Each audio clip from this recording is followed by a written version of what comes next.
জীবন হইল ইটের ভাটা, ভিগি ভিগি চলে রে। সুখ যে আছে এই জীবনে, কোন পাগলে বলে রে। এই যে গেল, সে তখনই গেল, আমাকে বলতেছে এখনই আসবো, আরে এখনো নেই, ব্যাপারটা কে গেল কই? আরে দোস্ত, তোকে পাঠাইছি কখন? এতক্ষণ লাগে কে? কই গেছিলি তুই? হ্যাঁ, আমি তো কাজে পাঠাই নাই। দোস্ত, একটা সমস্যা হয়ে গেছে যার কারণে দেরি হইলো। সমস্যা? আমার সমস্যা না তোর সমস্যা? দোস্ত, সমস্যাটা তো তোমার। আমার সমস্যা? তা দোস্ত কি সমস্যা? দোস্ত, তোমার গার্লফ্রেন্ড ললিতা আছে না? হ্যাঁ দোস্ত, ললিতা। কি হইছে দোস্ত? বিষ খাইছে না ফাস্টফুড কিছে দোস্ত? নাকি?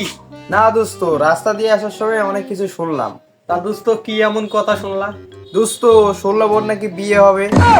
ছেলে বিদেশে থাকে, মাসে 15 লাখ টাকা বেতন পায়। আয় হায় দোস্ত, কথাটা কইলি কি? আমি থাকতে বিদেশি বিছেলের সাথে বিয়ে হবে মানে? না, আমি বিশ্বাস করি না, আমি বিশ্বাস করি না। প্রেমের সমাধি ভেঙে মনে চিরচিরে পাখি যায় উড়ে যায়। তোমায় পাবো না জানি, শুধু চোখের পানি ভেসে গেছে আমার। ললিতা, তুমি আমাকে রেখে বিদেশিকে বিয়ে করবে?